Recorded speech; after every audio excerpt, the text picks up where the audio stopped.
भारत की वायु शक्ति को और मजबूत करने के लिए रूस ने एक अहम प्रस्ताव रखा है। रूसी समाचार एजेंसी टास के मुताबिक रूस ने भारत को अपने 5वीं पीढ़ी के Su-57 स्टील फाइटर जेट की सप्लाई और लोकल प्रोडक्शन का ऑफर दिया है।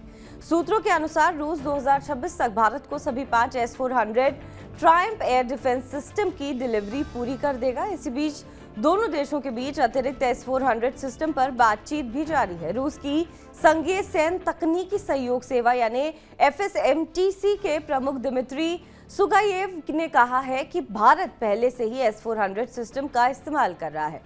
इस क्षेत्र में सहयोग को आगे बढ़ाने की संभावना है। इसका मतलब है कि नई डील पर सहमति बन सकती है। Su-57 रूस का 5वीं पीढ़ी का stealth multi role fighter jet है, जिसे भविष्य की हवाई लड़ाई के लिए तैयार किया गया है। यह दुश्मन के रडार पर पकड़ में नहीं आता है। ये सुपरसोनिक स्पीड से उड़ सकता है और लंबी दूरी तक वॉर करने में सक्षम है। इसमें अत्याधुनिक एवियोनिक्स लगे हुए हैं और मल्टी डायमेंशनल कॉम्बैट क्षमता प्रदान करते हैं। इससे भारतीय वायुसेना को एक नई ताकत मिलेगी और चीन जैसे देशों की बढ़ती हवाई क्षमता का जवाब देना आसान होगा। अगर भारत Su-57 प्रोजेक्ट में शामिल होता है तो उसे न सिर्फ अत्याधुनिक स्टील्थ फाइटर जेट मिलेंगे, बल्कि लोकल प्रोडक्शन से मेक इन इंडिया को भी नई गति मिलेगी। अगर अतिरिक्त S-400 डील पूरी हो जाती है तो भारत का एयर डिफेंस सिस्टम और भी मजबूत हो जाएगा। रूस का ये ऑफर भारत की रक्षा तैयारियों को अगले स्तर पर ले जाने की दिशा में एक बड़ा कदम साबित हो सकता है। इससे